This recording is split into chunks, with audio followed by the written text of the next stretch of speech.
என் மனசுல உள்ள பாரமே குறைஞ்சிருச்சு. எல்லா மனிதனுக்குமே தந்தை அப்பா என்பவர் ஒரு அருமையான ஈர்ப்பு உடைய ஒரு மனிதர். ஆனால் இயற்கையினுடைய படைப்பில் என்ன ஒரு சிக்கல் வரும்னு கேட்டால் அது எல்லாருக்கும் தெரிஞ்ச விஷயந்தான். ஆரம்பத்தில் அப்பா ஒரு வியப்புக்குரிய மனிதராக இருப்பார். ஒரு 10-12 வயதுக்கு பிறகு அப்பா நம்முடைய விஷயங்களில் குறுக்கிடுகிறார் அப்படிங்கிற ஒரு கோபம் ஒன்று உருவாகும். ஒரு 17-18 வயதில் ஹார்மோன்கள் சில பிரச்சனையை உடம்புல உண்டு பண்ணுகிற போது ஜென்ம எதிரி, இந்த ஜாதகத்தில் ஜென்ம சனின்னு ஒரு வார்த்தை சொல்லுவாங்க பார்த்தீங்களா, அது மாதிரி நமக்கு ஜென்ம சனியே நம்ம அப்பா தான் அப்படிங்கிற ஒரு ஐடியா 18-19-20 இந்த மாதிரியான வயதில் வரும். அது இயல்பு. ஆனால் ஒன்று புரிஞ்சுக்கணும், அது கடக்கப்பட வேண்டிய ஒரு காலம். அதை கடந்து பிறகு ஒரு 40-45 வயதுக்கு பிறகு ஆஹா, நம்ம அப்பாவை போல ஒரு அற்புதமான மனிதன் இந்த உலகத்தில் இருந்திருக்க முடியாது என்கிற ஒரு ஆச்சரியமான ஒரு விழிப்பு ஒன்று ஏற்படும். சில விஷயங்களை சொல்லிக் கொடுப்பதன் மூலம் ஒருபோதும் நாம் புரிந்து கொள்ள முடியாது. நாம கண்டறிந்தால் மட்டுமே முடியுமே ஒழிய இன்னொருவர் சொல்வதாலேயே நமக்கு அது புரிந்து விடுவதற்கு வாய்ப்பு கிடையாது. இந்த ஜென் கதைகளில் ஒரு செய்தி சொல்வான். ஒருத்தர் அவசரமாக ஓடி வந்தான். மரத்தடியில் ஒரு பெரியவர் உட்கார்ந்துருந்தார். அவர்கிட்ட கேட்குறான், நான் ஞானம் அடையணும்னு நினைக்கிறேன், நான் ஞானம் அடையிறதுக்கு ஒரு குருவை தேடி ஓடிக்கிட்டு இருக்கிறேன், நீங்கள் எனக்கு வழிகாட்ட முடியுமா அப்படின்னு கேட்குறான் அவர்கிட்ட. அவர் சொல்கிறாரு, அடையலாம்பா, ஒன்றும் கஷ்டம் இல்லை, உன்னுடைய குரு எப்படி இருப்பார்னு சொல்கிறேன் பார் அப்படின்னு அவருக்குரிய அடையாளங்களை எல்லாம் சொல்கிறார். இந்த மாதிரி இருப்பார், இப்படி இருப்பார், அந்த மாதிரி இருப்பார் எல்லாம் சொல்லி அந்த குரு உனக்கு கிடைக்கிற காலத்தில் நிச்சயமாக உனக்கு ஞானம் பிறக்கும், கவலைப்படாதே அப்படின்னு ஒரு அடையாளம் சொல்கிறார். அதே வேகத்தில் கிளம்புனா எங்கே அந்த குரு இருக்கிறார், எங்கே அந்த குரு இருக்கிறார்னு அங்கே இங்கே எல்லாம் தேடி ஒரு 30 வருஷம் நாயாக அலைஞ்சு, சில பேர் குரு கிட்ட போனதுக்கப்புறம் நாயாக மாறுவான், சில பேர் போகிறதுக்கு முன்னாடியே நாயாக மாறிவிடுவான். நாயாக அலைஞ்சு தெரு தெருவாக சுற்றி எல்லாம் முடித்து 30 வருஷம் கழித்து பார்த்து அதே அடையாளத்தோடு ஒருத்தரை பார்த்துட்டு, ஆஹா நான் என்னுடைய குருவை கண்டுபிடிச்சிட்டேன்னு காலில் விழுந்து எந்திரிச்சு அவரை நிமிர்ந்து பார்த்தா 30 வருஷத்துக்கு முன்னாடி பார்த்த அதே ஆள் தான். அவர் எப்படி பார்த்துட்டு, உங்களை எங்கேயோ பார்த்த மாதிரி இருக்கே, 30 வருஷத்துக்கு முன்னாடியே பார்த்தப்பா, ஆஹா அப்போவே சொல்லக்கூடாதா என் வாழ்நாள் எவ்வளோ வீணாக போச்சு அப்படின்னு. நான் எவ்வளவு சொன்னாலும் அப்போ உனக்கு அது புரியாது. உனக்கு அந்த பக்குவம் வராமல், உனக்கு இதை உணர்ந்து கொள்ளுகிற பக்குவம் வராமல் வெளியிலேருந்து ஒருத்தர் சொல்லிவிடுவதால் ஒன்று வந்துவிட முடியுமா? நீங்கள் செம்மங்குடி சீனிவாச ஐயர் ரொம்ப குறும்பாக பேசுகிற இயல்புடையவர். செம்மங்குடி சீனிவாச ஐயர் மியூசிக் அகாடமியில் ஒரு தடவை கச்சேரி பண்ணிட்டு இறங்குறார். அவர் ஒரு கச்சேரி முடிச்சுட்டு இறங்குறாரு செம்மங்குடி சீனிவாச ஐயர். போன வருஷம் கச்சேரியிலையும் அவர் அதே கீர்த்தனை பாடியிருக்கிறார், அந்த ராகம் அந்த கீர்த்தனை பாடியிருக்கிறார். இது பாடகனுக்கு ஒரு பெரிய அதிர்ஷ்டம். பாடினதையே திருப்பி பாடலாம். பேச்சாளனுக்கு பெரிய தண்டனை. அதை யூடியூப்லேயே கேட்டு அதான் யூடியூப்லேயே வந்துருச்சேன். உன்னை யார் கேட்க சொன்ன? நாங்கள் தான் அந்த ஊருக்கு வர்றோம் இல்லை, அதுக்கு முன்னாடி யூடியூப் பண்ணி கேட்டால் அதுக்கு நாங்கள் என்ன பண்ணுவோம்? பேச்சாளனுக்கு ஒரு பெரிய கஷ்டம். ஆனால் பாடகனுக்கு அப்படி இல்லை. போன வருஷம் பாடினதை மறுபடியும் பாடலாம். செம்மங்குடி சீனிவாச ஐயர் அதே கீர்த்தனை அதே ராகம் அதை அப்படியே பாடுறாரு. ஒரு ஒரு அரை மணி நேரம் அதை பாடினார் பாருங்க. சபையே கிறுகிறுத்து கை தட்டி பாராட்டி எல்லாம் ஆச்சு. முடிச்சவர் கீழே இறங்குறாரு. காலுக்கு ஏற போகும்போது ஒரு ரசிகர் சொன்னார், அண்ணா அண்ணா கச்சேரி ரொம்ப பிரமாதம், ரொம்ப பிரமாதம். ஆனால் ஒன்று பாருங்க, இந்த கீர்த்தனை ஒன்று பாடினீங்க பாருங்க, அந்த கீர்த்தனை போன வருஷமே நீங்கள் பாடிட்டீங்க, அதை பற்றி ஒன்றும் இல்லை, போன வருஷத்தை விட இந்த வருஷம் பிரமாதம்னார். போன வருஷத்தை விட இந்த வருஷம் பிரமாதம்னார். செம்மங்குடி சீனிவாசன் சொன்னார், ஆமாம்மா வளர்ந்துருக்கோன்னோ ரசனை அவ்விடத்தில்னார். வளர்ந்துருக்கோன்னோ ரசனை அவ்விடத்தில்னார். என்ன அர்த்தம்? டேய் என்கிட்ட அதே தான்டா, ரசிக்கிற பக்குவம் உனக்கு இப்பதான் வந்திருக்கு, நான் என்ன பண்ணுவேன்? இது உண்மை. நாம ஒரு செய்தியை சொன்ன மாத்திரத்தில் ஒருத்தர் புரிந்து கொள்ள முடியாது. ஒரு தகப்பன் என்பவன் மேன்மையானவன் 100 தடவை நீங்க பாட தேடுங்க, புஸ்தகத்தை சொல்லுங்க, எவ்வளவு வேணா சொற்பொழிவில் சொல்லி பாருங்க, தெரியாது. 45 வயசாகி அவன் 2 பிள்ளைக்கு தகப்பனாகி அவசர அவஸ்தைகளை எல்லாம் வாழ்க்கையில படும்போது தான் எப்படி நம்ம அப்பா சமாளிச்சார்னு தெரியலையே அப்படின்ற அப்பாவை பற்றிய வியப்பு அவருக்குள்ள ஏற்பட தொடங்கும். தகப்பன்கிறது எவ்வளவு பெரியவன் அப்படின்னு. அந்த அவருடைய கவிதையை கேட்கிற போது என்னுடைய அந்த தந்தையினுடைய நினைவுகள் என் கண்கள் ஆறா பெருகியது.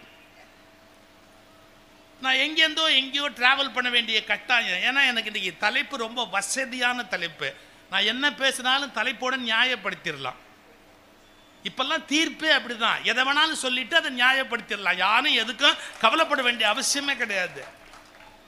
நான் சொல்றது, நான் வக்கீலாம இருந்தவன், பட்டிமண்டபத்தில் நீதிபதியாகவும் இருக்கிறவன், இன்னும் பல விஷயங்களை பார்த்தவன். இப்ப இருக்கிற எல்லா ஜட்ஜுமே எனக்கு ஜூனியர் தான். இப்ப இருக்கிற எவ்வளவு பெரிய ஜட்ஜா இருந்தாலுமே அவங்க எனக்கு லா காலேஜில் ஜூனியர் தான். அதனால எனக்கு எதை பத்தி கவலை கிடையாது. நான் ஒன்று சொல்லட்டுமா, நீங்க வாதங்களை எல்லாம் கேட்டு ஆராய்ச்சி பண்ணி முடிவுக்கு யாருமே இப்ப வர்றதில்லை. அவங்க முடிவை எடுத்துட்டு சப்போர்ட்டா 2 மேற்கோள் எடுத்துக்குவாங்களே ஒழிய ஆல்ரெடி டிசைடட், அவங்களுடைய நோக்கப்படி அவங்க டிசைட் பண்ணிடுறாங்க. இப்ப 2 சைடுக்கு மேற்கோள் கிடைக்காது. இப்ப ராமன் கெட்டவன் சொன்னா 10 பாட்டு இருக்குது, ராமன் நல்லவன் சொன்னா 10 பாட்டு இருக்குது. எதை வேணா நீங்க மேற்கோள் எடுக்கலாம். இந்த பக்கம் ஒரு 10 இருக்கு, குடின்னு சொன்னா அதுக்கு ஒரு 10 பாட்டு இருக்குது, குடிக்காதேன்னு சொன்னா 10 பாட்டு இருக்குது. நீங்க என்ன வேணாலும் நியாயப்படுத்திக்கலாம் இல்லையா? மேற்கோள பெரிய பஞ்சம் இன்னைக்கு. ஸோ டெசிஷன் எடுத்துட்டு அந்த டெசிஷனுக்கு தகுந்த மாதிரியான மேற்கோள் சொல்ற பழக்கம் இன்னைக்கு உருவாகி போச்சு. இவைகளை எல்லாம் படித்து சிந்தித்து அதன் மூலமா முடிவுக்கு வருகிற பொறுமை போயே போச்சு. இது மற்றவங்களை குறை சொல்றதோ இன்னைக்கு இருக்கிற உலகத்தை குறை சொல்றதோ நோக்கம் இல்லை. ஒரு வழக்கு ஒன்று நடக்கிற போது வழக்குகளை பற்றி பேசக்கூடாது அப்படிம்பாங்க. நான் இப்போ ஒரு வழக்கை பற்றி பேசலை, ஆனால் நாட்டில் நிலவுகிற வழக்கத்தை பற்றி பேசுகிறேன். நல்லா கவனிச்சிங்களா? நான் இப்போ வழக்கை பற்றி பேசலை, ஆனால் நாட்டில் நிலவுகிற வழக்கத்தை பற்றி பேசலாம். அது இலக்கியவாதிக்கு இருக்கிற உரிமை. இந்த நாட்டு சட்டப்படி சார் 18 வயசாயிட்டா பிள்ளைக்கும் உங்களுக்கும் இடையில இருக்கிற உரிமை அருந்து போயிடுது. he can make his own decision. யாரை கல்யாணம் பண்ணிக்கிறது அப்படிங்கிறத பற்றி அவங்க முடிவெடுக்கலாம், யாரும் ஒன்றும் கேட்க முடியாது. இவரை நான் தேர்ந்தெடுக்கிறேன் அப்படின்னு சொல்ற உரிமை 18 வயசாயிட்டா ஒரு பொண்ணுக்கு இருக்குது, சட்டப்படி இருக்கு. அது யாரும் மறுத்தே சொல்ல முடியாது. நான் இப்போ சொல்ல போற செய்தி கொஞ்சம் கடுமையா இருக்கும். சட்டத்தில் இருப்பதாலேயே ஒன்று சரியாகி விடுமா? சட்டத்தில் இருப்பதாலேயே ஒன்று சரியாகி விடுமா? ஒரு வார்த்தை இன்னைக்கு சொல்லிட்டு போறேன், சட்டத்தை விட தர்மம் வலிமையானது. இப்போ இத்தனாம் தேதிக்கு முன்னாடி வரைக்கும் நீங்க குடிச்சா, இப்ப தமிழ்நாட்டில் மது விலக்கு இல்லை, மது குடிக்கிறதுக்கு அனுமதி இருக்கு, இப்ப அது குற்றம் இல்லை. திடீர்னு நாளைக்கு மது விலக்கு வந்துருச்சுன்னு வச்சுங்க, ஒரு கற்பனை தான். மது விலக்கு வந்துருச்சுன்னு வச்சுங்க, குடிச்சத்துக்கு உள்ள போட்டுருவாங்க. கரெக்டா?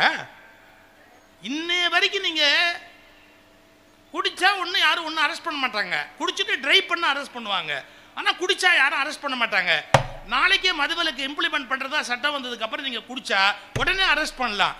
நல்ல கவனிங்க, சட்டங்கள் மாறக்கூடியவை, தர்மங்கள் ஒருபோதும் மாறாதவை. என்னைக்கு இருந்தாலும் குடிச்சவனுக்கு புத்தி ஒழுங்கா இருக்காது அப்படிங்கிற அந்த அடிப்படை தர்மத்தை மாற்ற முடியுமா?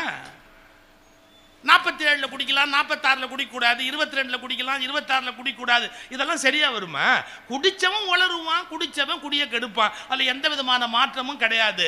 எப்போதும் சட்டத்தை விட தர்மங்கள் வலிமையானவை என்பதால் தான் அரசியல்வாதிகளை விட இலக்கியவாதிகள் அதிக மரியாதைக்குரியவர்களாக கொண்டாடப்படுகிறார். திருவள்ளுவர் எந்த ஊர்ல என்ன போஸ்ட்ல இருந்தாரு? திருவள்ளுவர் எந்த ஊர்ல என்ன போஸ்ட்ல இருந்தாரு? எங்க போனாலும் அவர் படம் மேல இருக்குது. நீங்க நீதிமன்றத்தில் போனா கூட திருவள்ளுவருடைய சிலை உண்டு, திருவள்ளுவருடைய படம் உண்டு பல இடங்கள்ல. எதுக்கு சொல்ல வர? அவர் என்ன ஏதாவது போஸ்ட்ல இருந்தாரா? சோ ஒரு அரசு பதவியில வந்துட்டு போகிற மனிதர்களை விட இலக்கியவாதிகள் என்றைக்கும் மேலானவர்கள். இந்த உணர்வை நாம புரிந்து கொண்டாதான் புத்தகங்களுடைய அருமை என்னன்னு நமக்கு தெரியும். அது சட்டங்களை வலியுறுத்தி சொல்வதற்காக புத்தகங்கள் வருவதில்லை, அவை அறங்களை தர்மங்களை இந்த உலகத்தில் வலியுறுத்தி சொல்வதற்கு இலக்கியங்கள் தோன்றுகின்றன. இப்போ ஒரு பையனோ பொண்ணோ 18 வயசு ஆயிடுச்சுன்னா அவங்களுக்கு ஏற்ற வாழ்க்கையை அவங்க அமைச்சுக்கலாம், எந்த தப்பும் கிடையாது. நான் ஒன்றும் காதல் அப்படிங்கிற கருத்துக்கு எதிரானவன் அல்ல. காதல் என்பது இயல்பானது, இயற்கையானது, நியாயமானது அப்படிங்கிறத நான் ஒத்துக்கிறேன். ஆனால் நான் பெண்கள் கல்லூரியில் பேசும்போது என்ன சொல்வேன் தெரியுங்களா, நீங்கள் காதலிக்கிறத பற்றிலாம் ஒன்றும் தப்பு இல்லைம்மா, ஆனால் கல்லூரியில் படிக்கிற வரைக்கும் காதலிக்காதீங்க. ஏன்னா வெளியில் போனால் இதை விட பெட்டராக கிடைக்கும். சவுண்டு குறைங்க. அப்புறம் அனாவசியமாக ஏமாந்துட்டோமேன்னு வருத்தப்பட வேண்டிய அவசியம் இல்லை.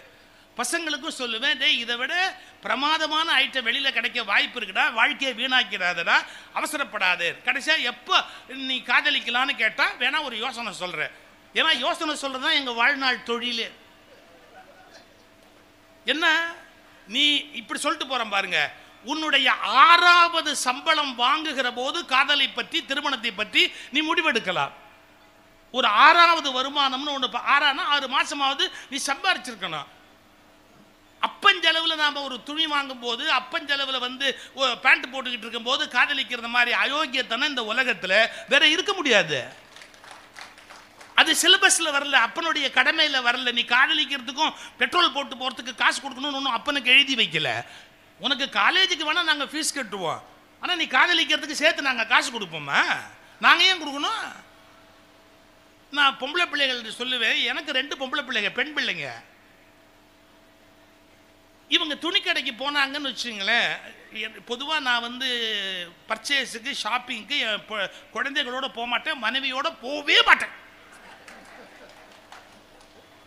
குழந்தைகளோடையாவது போகலாம், எப்போவாவது வேற வழி இல்லை, ரொம்ப தொந்தரவு பண்ணா. 2 தீபாவளிக்கு முன்னாடி என்னை கடத்திக்கிட்டு போய் ஒரு மெட்ராஸில் மாம்பலத்தில் ஒரு பெரிய துணி கடை இருக்குது. ஐய இன்னும் இலவசமாக கொடுக்குற மாதிரி எல்லாம் ஓடுது. அங்கே தெருவில் எவனும் நடக்கவே வேண்டாம், அவன் தள்ளிட்டு போகிறான். அப்படி இருக்கு. நம்மளா பார்த்து ஒரு கடைக்குள்ளே உள்ளே போனோம், அவ்வளோதான். இந்த கடையில் என் 2 நான் சொல்கிறது ரொம்ப முன்னாடி, அவங்க காலேஜ் படிச்சுக்கிட்டு இருந்த காலம், ரொம்ப முன்னாடி துணி வாங்கணும் அப்படின்னு போய் துணியை வாங்குறேன்னு சொல்லி, சார் நம்ப மாட்டீங்க, நீங்கள் ஒரு 6 அல்லது 7 மணி நேரத்துக்கு மேலே ஆகுது. 6 மணி நேரத்துக்கு என்ன இருக்குது துணியில் செலக்ட் பண்ணுறது எனக்கு தெரில. எனக்கு 6 அல்லது புலவர் ராமலிங்கம் நேத்திக்க முந்தானத்தையும் இங்கே பேசியிருக்காரு. அவர் ரொம்ப அழகாக சொல்வார், இந்த 8 மணி நேரத்தை வீணாக்க வேணாமேன்னு ஒருத்தன் முதலாளிகிட்ட போய் அந்த யூனிஃபார்ம் கொடுங்க, வாட்ச்மேனாக நின்று நான் சம்பாரிச்சுக்கிறேன்னா. இதே துணி கடையில் வாசலில் தான் நான் வந்து யூனிஃபார்ம் கொடுத்து நின்னேன்னா அதுக்கு ஒரு 800 ரூபாய் கிடைக்கும் இல்லை, அதை பார்த்துக்கிறேன்னா 8 மணி நேரத்தில். அந்த மாதிரி 7 மணி நேரம் 8 மணி நேரம் துணி செலக்ட் பண்ணேன்.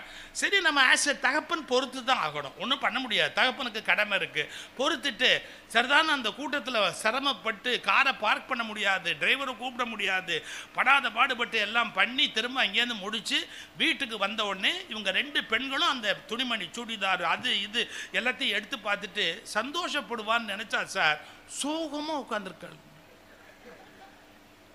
மனசு சோகமாக உட்காந்துருக்கு. ஏன்டா எனக்கு என்னடா ஆச்சு கண்ணு, ஏன் இப்படி இருக்க? நீங்கள் சந்தோஷமாக இருக்கணும்னு தானே இவ்வளோ பணத்தை கொட்டி உங்களுக்கு எல்லாம் வாங்கி கொடுக்குறோம், ஏன் இப்படி இருக்கிறேன்? இல்லை அந்த பல்பு வெளிச்சத்தில் இதெல்லாம் நல்லா இருந்தது, சூரிய வெளிச்சத்தில் இது நல்லா இல்லை. நான் என்ன சூரியனை பிடிச்சி கொண்டு போய் உள்ளே விட முடியும் கடையில்? சூரிய வெளிச்சத்தில் இது நல்லா இல்லைப்பா அப்படின்னு. அப்போ நீங்கள் ஒவ்வொரு செட்டாக எடுத்துகிட்டு போய் வெளியில் காட்டி சூரிய வெளிச்சத்தில் பார்த்துட்டு அப்புறமா வாங்க வேண்டியது தானே. இப்போ என்ன பண்ணணுங்கிற அப்படின்னு நான் சொன்னேன், இனிமேல் என்னால் வர முடியாது அப்பாவால், இப்போ என்ன பண்ணணுங்கிற அப்படின்னு. அதெல்லாம் இல்லை, நீ உண்மையான அப்பாவாக இருந்தால் வா,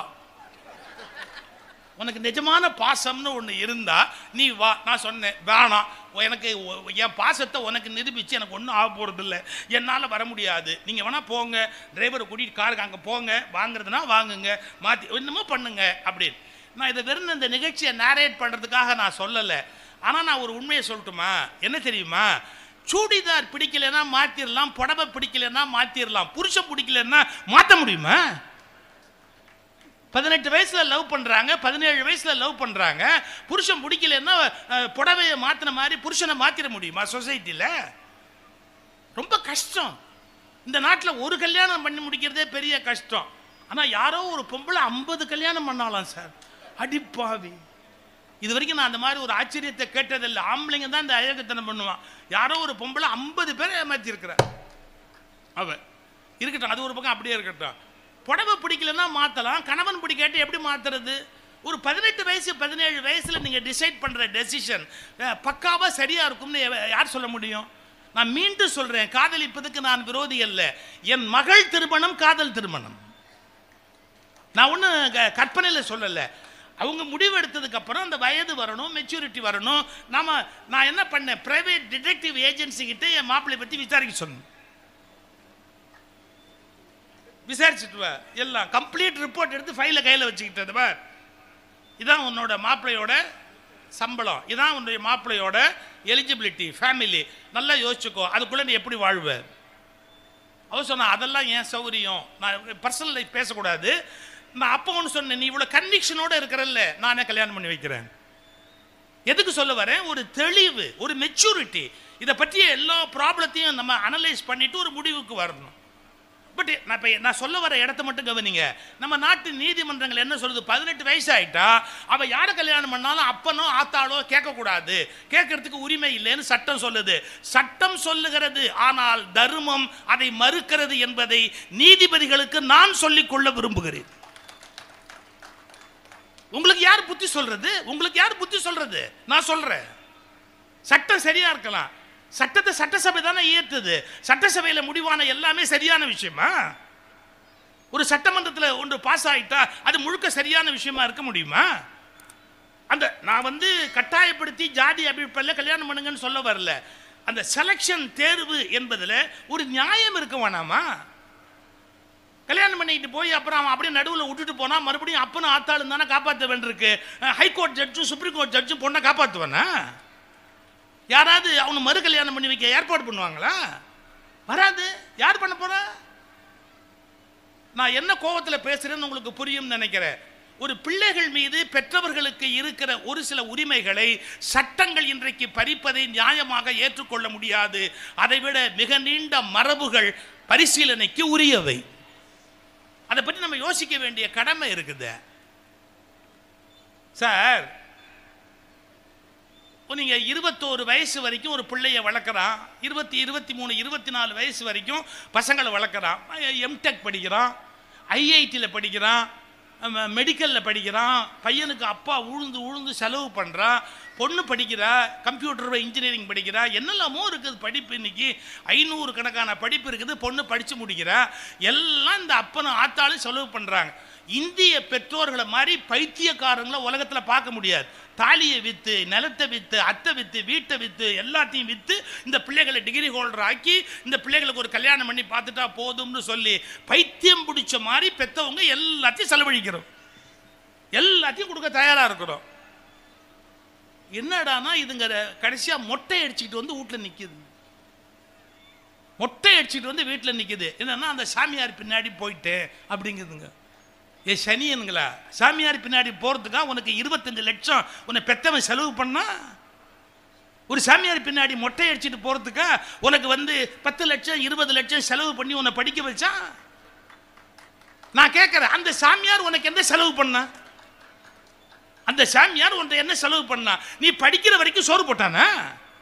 நீ படிக்கிற வரைக்கும் உனக்கு பாடம் சொல்லி கொடுத்தானா? நீ படிக்கிற வரைக்கும் உன்னை பாதுகாத்தானா?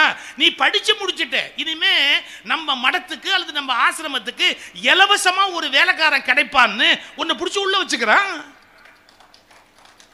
இலவசமா ஒரு வேலைக்காரன் கிடைக்கிறான்னு பிடிச்சி உள்ள வச்சுக்கிறான். ஏன்? நீ படிக்காத ஆளா இருந்தா, பயன்படாத ஆளா இருந்தா எந்த சாமியார் உன்னை வச்சுக்க தயாரா இருக்கிறா? நான் சில விஷயங்கள் ரொம்ப மன வருத்தப்பட்டு சொல்றேன்.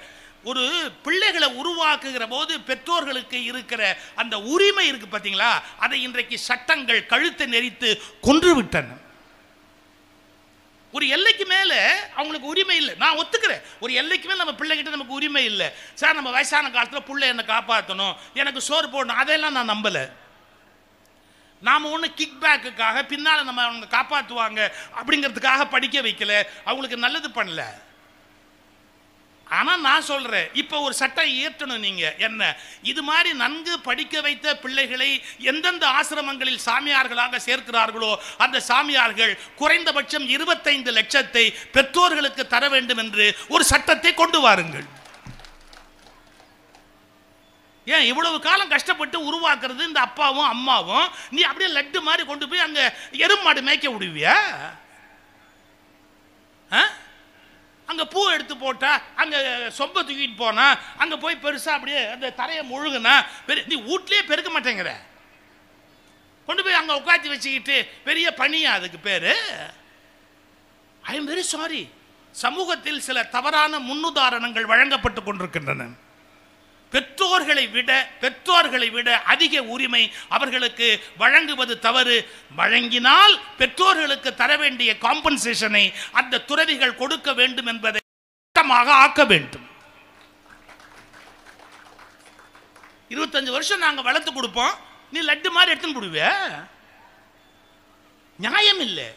இது சட்டப்படி சரியா இருக்கலாம். நான் தான் சொல்லிட்டேனே, சட்டம் மாறுதலுக்கு உட்பட்டது. அது தர்மத்தை பற்றி, தர்மத்துக்கு விரோதமானது. யோசிங்க. இது எதுக்கு சொல்ல வரேன்? அவரு கதை சொன்னாரு, அது இலக்கியங்கள்ல இருந்து உங்களுக்கு நீதிகளை சொல்லுகிற முறை. அதுக்கு இன்னொரு பகுதி இருக்கு. என்ன? சிந்திக்க வைக்கிற கட்டுரைகள்.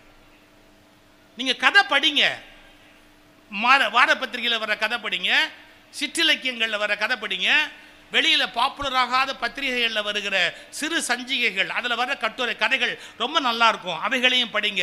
ஆனால் அதோட கதை படிக்கிறதோடு நிறுத்தாதீங்க, நல்ல கட்டுரைகளை படிங்க. கதை படிப்பதால் உங்களுக்கு மகிழ்ச்சி உண்டாகும், கட்டுரைகளை படிப்பதால் தான் உங்களுக்கு அறிவு உண்டாகும். கதை படிப்பதால் உங்களுக்கு மகிழ்ச்சி உண்டாகும், ஆனால் கட்டுரைகளை படிப்பதால் தான் உங்களுக்கு அறிவு உண்டாகும். கட்டுரை புத்தகங்களை தேர்ந்தெடுத்து நாம படிப்பதற்கு பழக வேண்டும். இன்னைக்கு சமூகத்தில் இருக்கிற சிக்கல்கள் கொஞ்சமா நஞ்சமா? ஏன் மனிதனுக்கு சிந்திக்க தெரியல. யார் எது சொன்னாலும் அதை நாம அப்படியே நம்புறதுன்னு சொன்னா இது எங்க போய் முடியும்? சார், இந்த வேடிக்கையா சொல்லுவோம், ஒரு எக்ஸிபிஷன்ல 2 மண்டை ஓடு வச்சிருந்தா, இது என்ன மண்டை ஓடு, இது என்ன மண்டை ஓடு? சத்ரபதி சிவாஜியோட மண்டை ஓடுன்னா. அது எப்படி 2 இருக்குன்னா, இது சின்ன பிள்ளையா இருக்கும்போது எடுத்தது, அது பெரிய ஆளானதுக்கு அப்புறம் எடுத்ததுன்னா. போட்டோ சொல்லலாம், சின்ன ஆளா இருக்கும்போது எடுத்தது, பெரிய ஆளா இருக்கும்போது. மண்டவோடு எப்படிடா 2 எடுக்க முடியும்? கேட்கணுமா இல்லையா? யார் என்ன சொன்னாலும் நம்பிடுறதா? இன்னைக்கு மத குருமார்கள், எல்லா மதங்களையும் சேர்த்து தான் சொல்றேன். நான் என்னமோ ஒரு மதத்தை குறி வச்சு பேசுறேன்னு யாரும் நினைக்க வேணாம். இன்னைக்கு எல்லா மதத்திலையும் இருக்கிற மத குருமார்கள் மக்களை சின்ன வயசுலயே பிரெயின் வாஷ் பண்ணணும், 5 வயசுல பிடிக்கணும், 6 வயசுல பிடிக்கணும், பிரெயின் வாஷ் பண்ணணும் அப்படிங்கிற நோக்கத்திலேயே போய் இவர்களை சிந்திக்கிற அறிவற்றவர்களாக ஆக்கி கொண்டிருக்கிறார். இது நாட்டுக்கு நல்லது இல்லை சார். 5 வயசுல என்ன உண்டாகும்? வெறும் மனசு தான் உண்டாகும், அறிவு உண்டாகாது. 5 வயசுல என்ன உண்டாகும்? நம்பிக்கைகள் உண்டாகும். ஆனா அதை ஆராயக்கூடிய ஒரு பகுதி நமக்கு உண்டாகாது. படித்தல், கேட்டல், படித்து கேட்டதை பிறகு சரியா சரியில்லையா என்று சிந்தித்தல் ஒரு பகுதி இருக்குது. அந்த சிந்தித்தல்ங்கிற பகுதிக்கு நம்ம உள்ள வரலையே. ஒரு 4 வயசுல படிச்சது, 8 வயசுல படிச்சது அப்படியே நம்பிக்கிட்டு இருந்தா, அதனால நீங்க படிக்கிறது அப்படியே நம்பணுன்ற அவசியம் இல்லை. படிங்க, விதவிதமான புத்தகத்தை எடுத்து படிங்க, மாறுதலான கருத்து உள்ள புத்தகத்தை எடுத்து படிங்க. ஆனா ஒரு புத்தகத்தில் அச்சாயி வந்திருக்குதுங்கிறதுக்காகவே அது உண்மையா இருக்கணும்னு நம்பாதீங்க. யார் எது சொல்லிட்டாலும் அது உண்மையா இருக்கணும்னு தயவு செய்து நம்பாதீங்க. அதை பற்றி ஆராய்ச்சி பண்ணுவதற்கு உரிய ஒரு எண்ணத்தை வளர்த்துக் கொள்ளுங்கள்.